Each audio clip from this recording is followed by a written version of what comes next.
to make 6 figures, you can't just be talking about you want to make 6 figures. You hear what I'm saying to you tonight? If you do the 3 things I tell you to do tonight, I guarantee you, whatever it is you want to do in life, you'll be able to do. You will be able to accomplish whatever you want to academically, financially, relationally, whatever. So 3 things. All right, I'm going to tell you this story. I got to get out of here. And the story is about, you guys have probably heard about this before. It was a young man who, he wanted to make a lot of money, and so he went to this guru, right? And he told the guru, I want to be on the same level you on. And so the guru said, if you want to be on the same level I'm on, I'll meet you tomorrow at the beach at 4 a.m. He like, the beach? I said, I want to make money. I don't want to swim. Guru said, if you want to make money, I'll meet you tomorrow, 4 a.m. So the young man got there at 4 a.m. He all ready to rock and roll, got on the suit.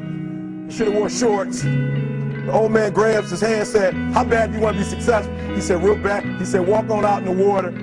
So he walks out into the water. Watch this. When he walks out into the water, it goes waist deep.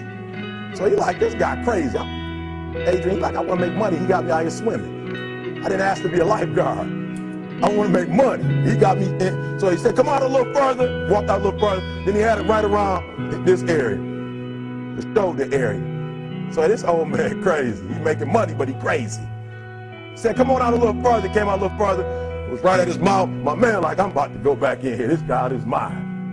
So the old man said, I thought you said you wanted to be successful. He said, I do. He said, walk a little further. He came, dropped his head in, held him down, hold him down. My man getting scratching, holding him down. I got you. I know you brushed it out, but I got you. He had him held down. I need you for an illustration. He had him held down. Just before my man was about to pass out, he raised him up. He said, I got a question for you. Somebody answer the question for me. He said, when you were underwater, what did you want to do? Lee, I'm looking for a different word though than lip. What's that word? He said, I wanted to breathe. He told the guy, he said, when you want to succeed as bad as you want to breathe, then you'll be successful. I don't know how many of y'all got asthma in here today, but if you ever had an asthma attack before, you short of breath, SOB, shortness of breath, you wheezing. The only thing you trying to do is get some air. You don't care about no basketball game.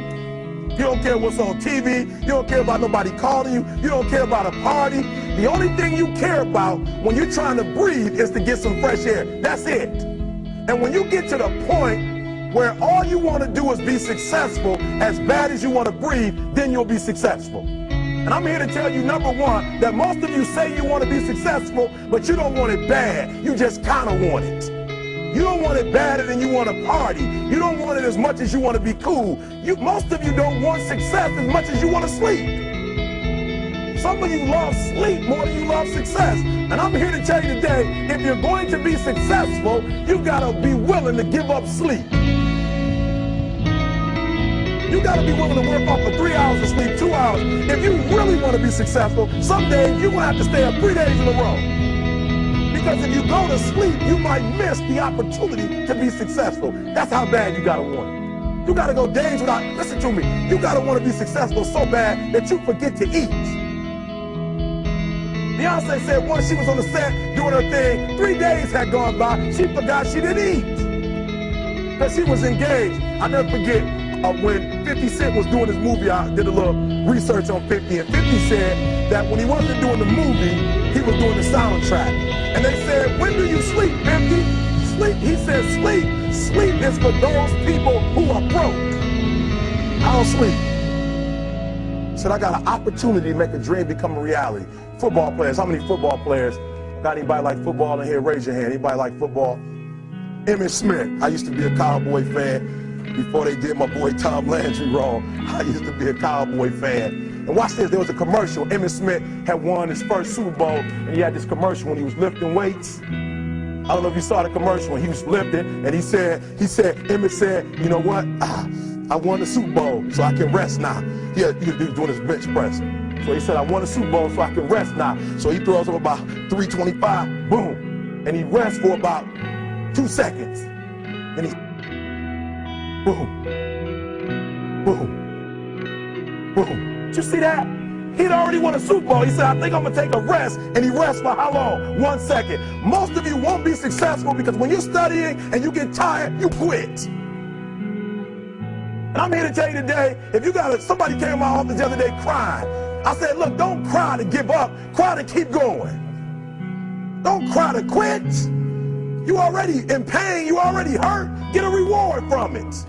Don't go to sleep until you succeed. Listen to me. I'm here to tell you today that you can come here, you can jump up, you can do flips, you can be excited when we give away money. But listen to me, you'll never be successful until I don't have to give you a dime to do what you do. You won't be successful until you say, I don't need that money, because I got it in here. So listen to me. Emmitt Smith said this at the end of the commercial. Emmitt Smith said, all men are created equal. Some work harder in preseason. I'm going to say it again because you might have missed it. All men are created equal. Some work harder in preseason. So that means that there are some people who are going to see the professor, going to see the TA. And even when the professor says, I don't meet with you, my TA meets with you, you say, I don't want to talk to your TA. I don't pay the TA. I pay you to teach me. So you're going to have to find some time to meet me. If I got to meet you at the mall, if I got to meet you at your house, you are going to see me.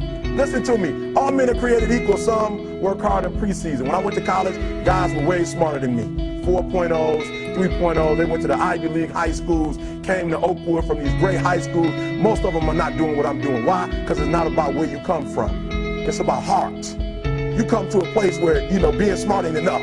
You got to have heart. That's number one. Watch number two. Number two, catch number two. I wrote it down. I wanted to make sure you got it. It says, watch this. We're talking about sacrifice now. The important thing is this. You're right in why I'm saying it, because I only have about 3 more minutes. Listen to me. The most important thing is this. To be able at any moment to sacrifice what you are for what you will become. That's the number 2 thing. You got to catch that one. To be able to, listen to me, at any moment. Some of you can make sacrifices when Monday Night Football is not on. You can make a sacrifice. But when the game come on, for some reason, you just attached to it. For some of you, when your favorite show come on, you can make sacrifices on Sunday when ain't nothing going on. But when your favorite show comes on Monday, bam, some of you focus until the phone ring, and then you like, I gotta answer it. If I don't answer the phone, I'm gonna die. I'm saying to you today that there's some of you, if you give up your cell phone, you would be successful. But your cell phone is more important to you than your success. I'm gonna say it again. I'm gonna hurt somebody. Some of you need to give up your cell phone, because the time you spend on your cell phone could be used for your success. The time you could be using to be successful, you're using it on the cell. And the cell phone is not bringing you nothing but a bill. And somebody has told you you couldn't live without it. I'm talking about going deep now, giving up stuff.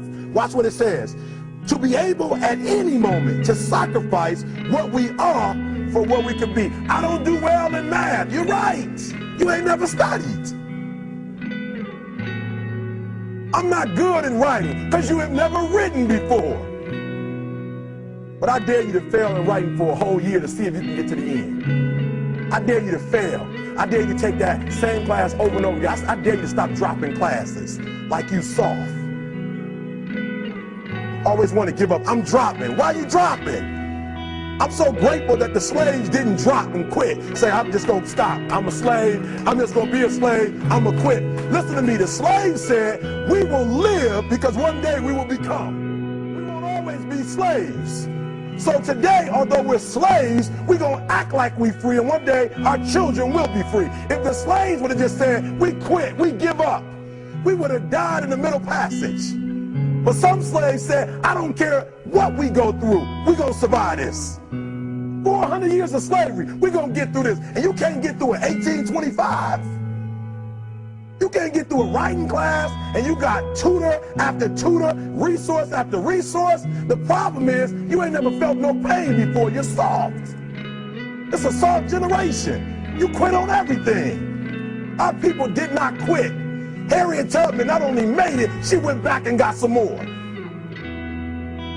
She said, you know what, I made it, but I'm going to walk all, listen to me, shh. not ride the bus. I'm going to walk all the way back down to the south to get some more. And you quitting on 1825? Now watch this. You quit after you, listen to me, you get a sleeping bag and you wait for them. You wait for the first WRA instructor to come in and you come out to your sleeping bag, I need help. You quit after you do that. You quit after you had, listen to me, a WRA party. I'm having a party, everybody come over. I got food, everything, and let them get over there. Let it be all the best writers. All right, I food y'all. I want to have a writing party.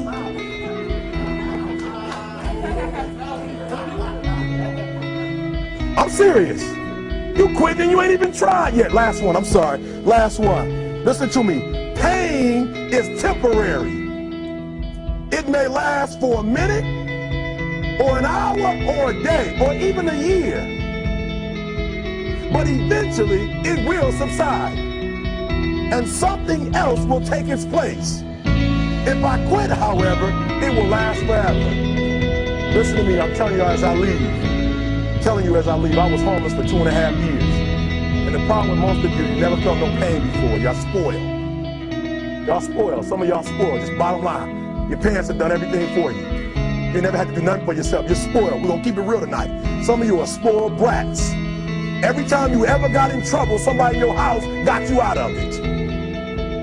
Every time you've done something you're not supposed to do, people say, Eric, your mother's a tyrant. You're right. She kicked me out. You're right. She's mean, but she developed a man because she put me out there and said, you're going to have to grow up. And some of you have never learned to grow up. And so every time something get hard, you quit, you call mama. I dare you to take a little pain. I dare you. I dare you not to go home. Somebody said, I don't go home, I feel bad. Go through it. You ain't gonna die. At the end of pain is success. You're not gonna die because you're feeling a little pain. I'm not eating like I eat at home. That's why you're about to go to the next level, because if you keep eating like you ate at home, you'll keep being a boy or a girl. It's time to become man, woman. So don't worry about a little pain. My greatest asset is I was homeless, so I can't feel a whole lot of pain. I've already been alone.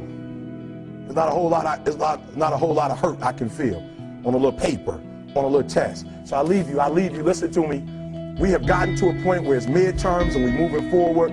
The days of you getting money, I'm not saying we quitting, but I'm saying the day has got to go from external to internal.